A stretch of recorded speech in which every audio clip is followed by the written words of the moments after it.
the world order does not dictate. Back in the 60s, 70s, yeah, independence was the thing, the way to go.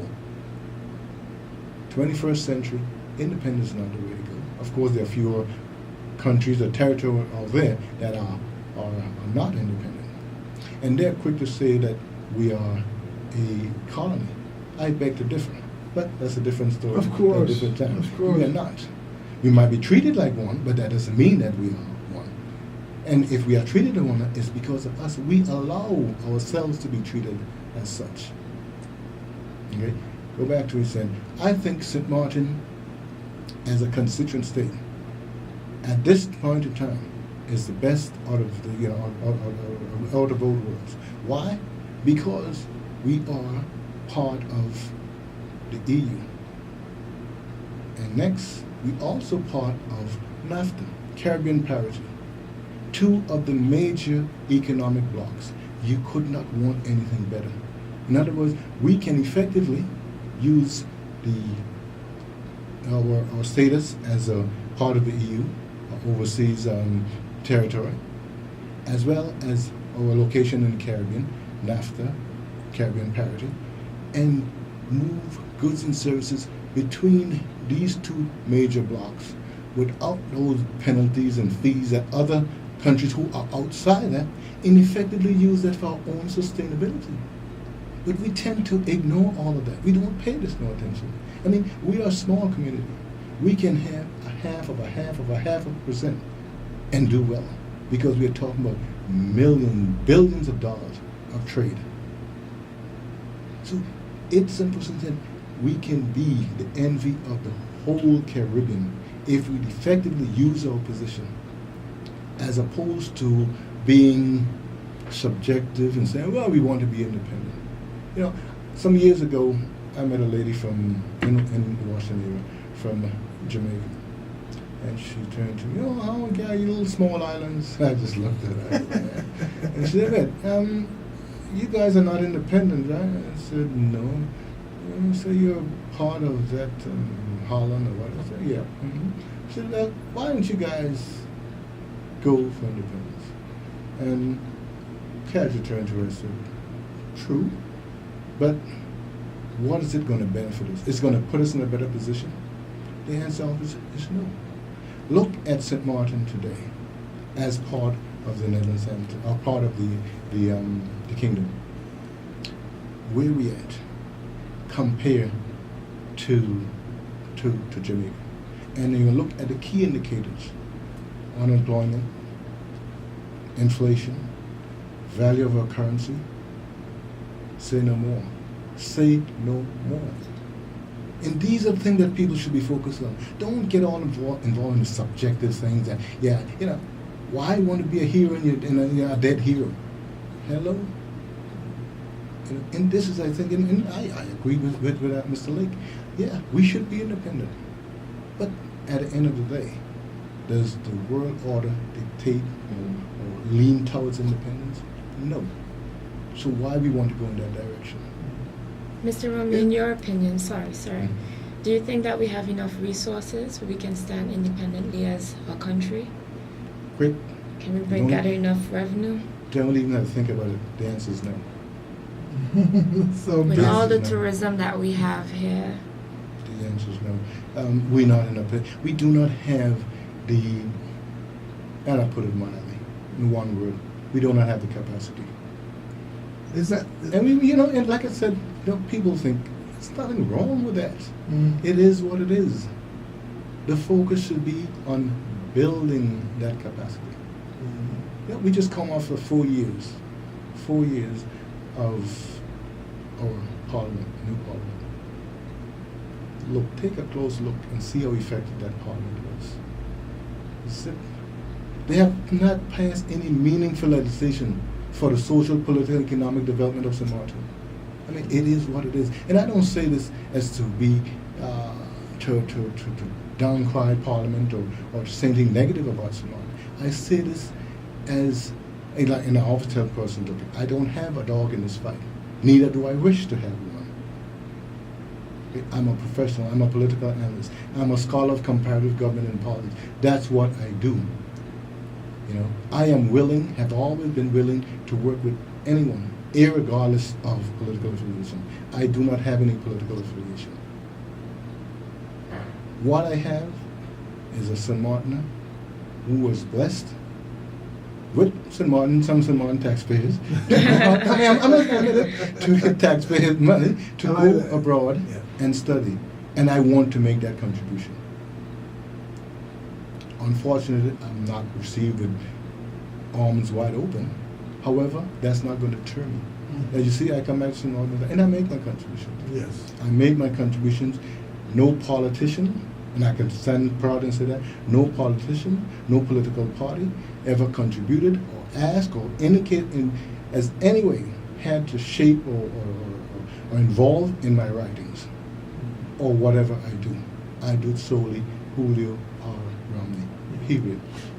Yeah. And one thing, and quick, that's why when I see we had this issue here with persons getting elected to Parliament, or specifically non-elected members of Parliament, immediately after the election, saying or declaring themselves an independent and causing turmoil in government, I came up with a draft electoral reconciliation ordinance. Okay? And that was not motivated by any political party or any political person. It was motivated by me being what I am, a scholar of comparative government and politics. So you're looking for things, and I always said, if I can do things in the United States, in the Washington metropolitan area in particular, that would help politicians, they would help in the sense that why can't I do stuff at home? Yes. So what would that do for the Parliament and for the political arena? The draft reconciliation ordinance? Well, it would avoid that. It would avoid it in what avoid, sense?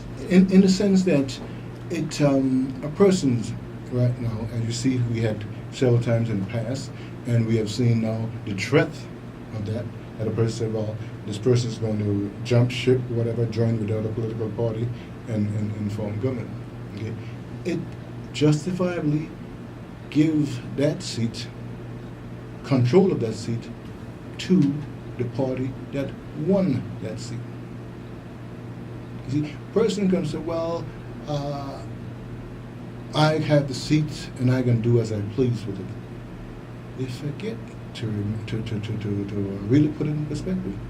You have not won that seat. You have gotten that seat based on the ranking and the position of the political party. So who should have control of that? The political party, not you. But You did not get the quota.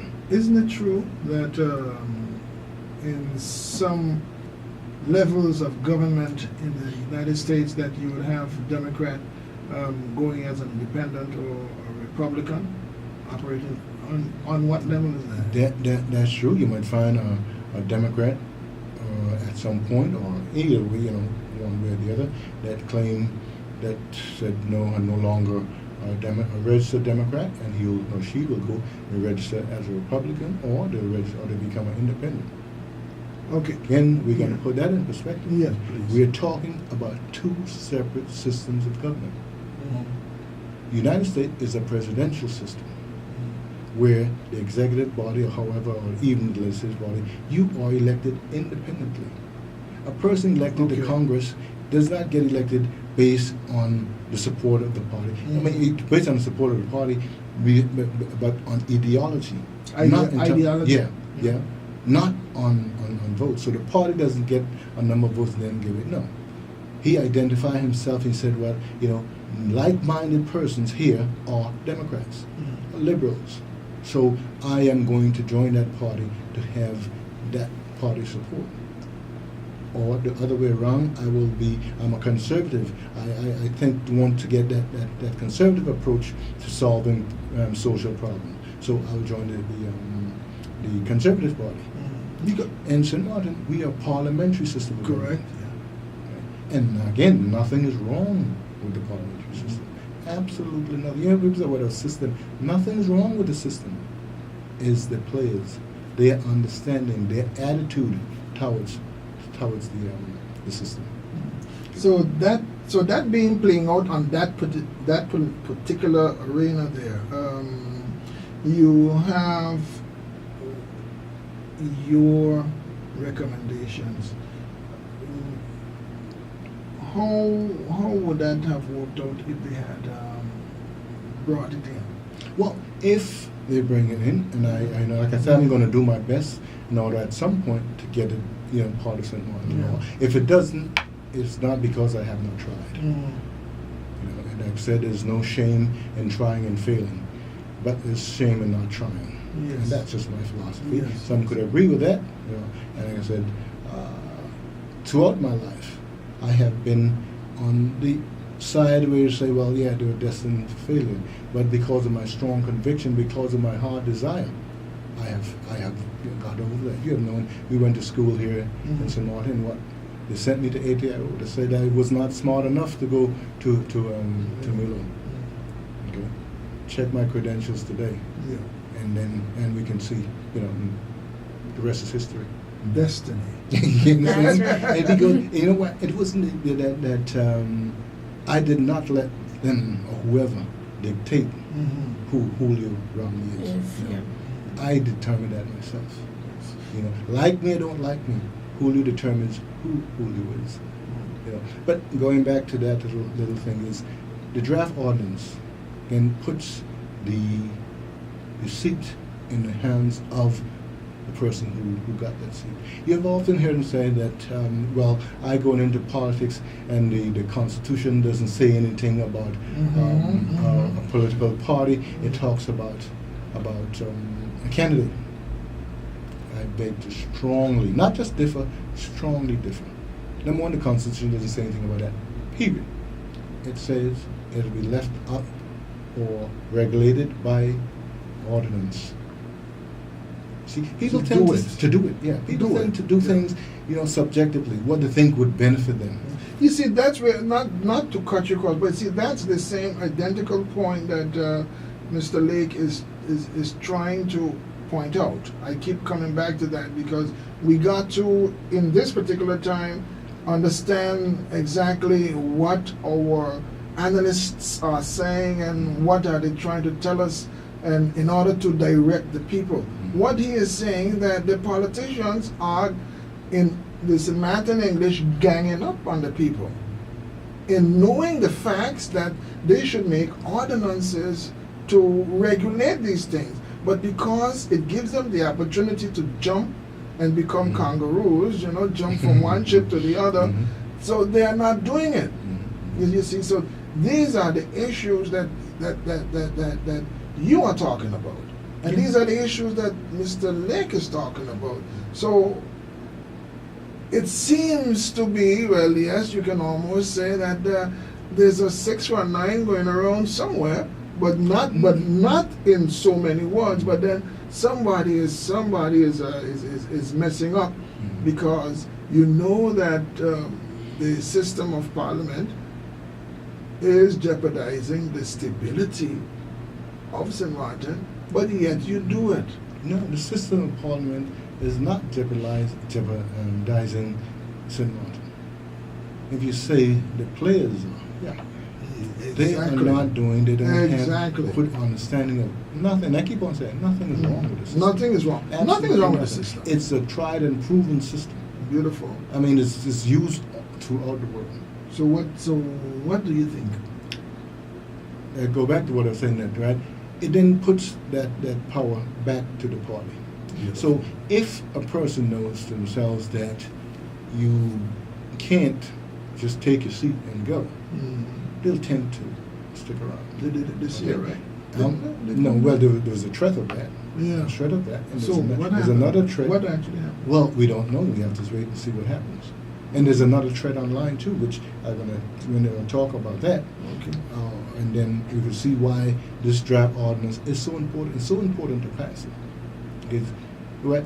And what happens here now, it allows the party to control that. So once that individual see that they can't do anything, then that they can't take that seat and just do as they feel. Imagine, in this system, a person that receives maybe, let's say, 125 votes, right? By virtue of his political party and the ranking standard, that person could determine who's in government and who's not. despite that person who got enough votes to be in government, right? Despite he have gotten the quota, that person with a lesser amount could determine whether or not that person there. Is that democratic? We don't think so. So it will avoid that, it will eliminate that.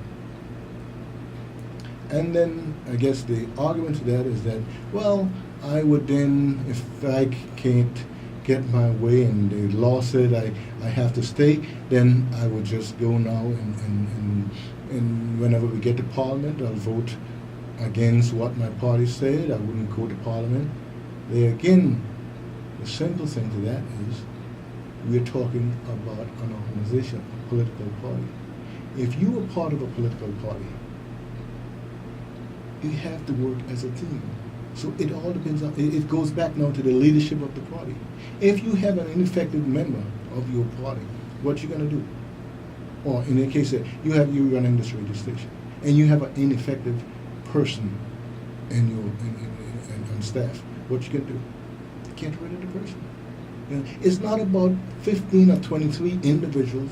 It's about 15 or 20 individuals coming together and forming an organization, an effective organization. And any political party that allows one member or two members to willingly do what they feel like, then something's wrong with that party. Mm-hmm. And then that, in a sense, then what today is affecting St.Maarten social and political development. Because I'm often walking to Parliament, I heard some parliamentarians saying, okay, the Constitution tell me I can vote my own conscience. I don't know what part of the Constitution they read that, but it's simple. I mean, just simple. If we have 15 members of Parliament voting in their own conscience, where are we going to get? When we find persons in Parliament, they forever with that campaign cap on. They realize that once you get into government, you have to put aside that whole thing about campaigning and political party and work as a body, right, to represent St.Maarten, to provide for the social, economic, and political development of St.Maarten. And what that means, that involves compromising. It involves compromising. You don't get everything that you want, but you can compromise, come up with ways and means that everybody get a little something, right? And you, a little from you, a little from him, and we put it together and we come up with an effective program. And we monitor it to make sure. If it doesn't work, we change. Mm-hmm. So that's nothing wrong with the system, is that we don't do it. Work it. Secondly, the method in which we elect a person or determine seats for the party. We have a system, God knows what the name is, but we often refer to some part of it with the restator. Mm-hmm. Okay, how the calculation, cumbersome calculation. Mm-hmm. In essence, you would take the number of votes that a person received, and then the number of divided by the number of seats they won right out because of the quota, plus a fictitious seat, and then that divided by the number, and the party with the highest averages then gets the remainder seat, the rest seat. Cumbersome. It's just. As a matter of fact, I could almost, what do I like most? Anyway, you could almost show that persons involved in the system really doesn't understand it. I mean, politicians, etc., don't know how it's calculated. So what happens then? It's cumbersome. It's, it could be rather subjective, how it's going to, you never know how it's going to go. Mm-hmm. And we've seen that clearly. Last 4 years, the party with the two highest seats got the rest seat. That was the NA and UP. Mm-hmm. They've got the rest seat. However, this year, who got the rest seat? Party with a high, and who? The party with the least. So, yeah, you know what you're gonna? UP or US got way less seats than the other party. But because it's cumbersome calculation, they were able to get the rest seat. Okay? And like I said, nothing wrong with that. I want people to get me wrong. Nothing wrong with it, but we must have a system that clearly that there's no ambiguity. That a person see clearly. That In should this case, be fine. yeah, in this case, there will be some doubts, and I'm sure that in Boston First Mother, and I need to question this. How is it going to look? This, 4 years ago, it going in this direction, and now it's going in this direction. It's a brewing for a court case, contesting, Mm-hmm.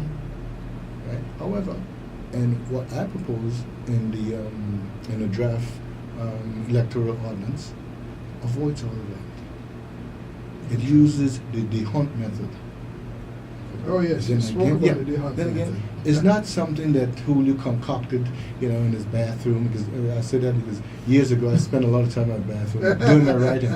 It's crazy. A lot of things that I've written today.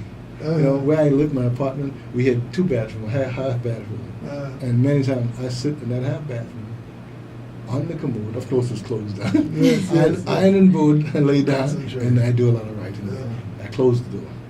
First time, where's Julio? Can't find him. He's Yeah. inside, away from everybody. Study. Yeah. So it's not something that Julio concocted. It's a system they use throughout the world, even in the Netherlands.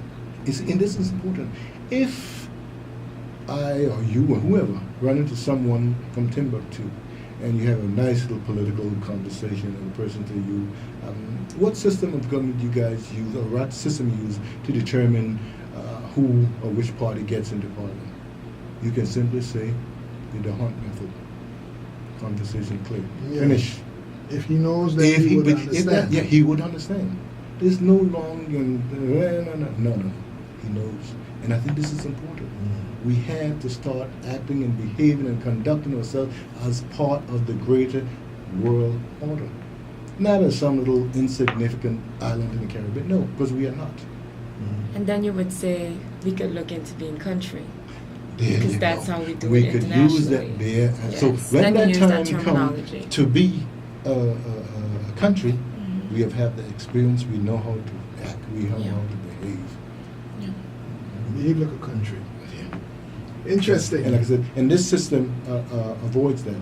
And it's basic. It's something, but once you look at it clearly, it takes the number of votes a party get, and we have 15 allotted seats. So it divides that number of votes by 1, by 2, by 3, all the way down. And this do it separately for each party.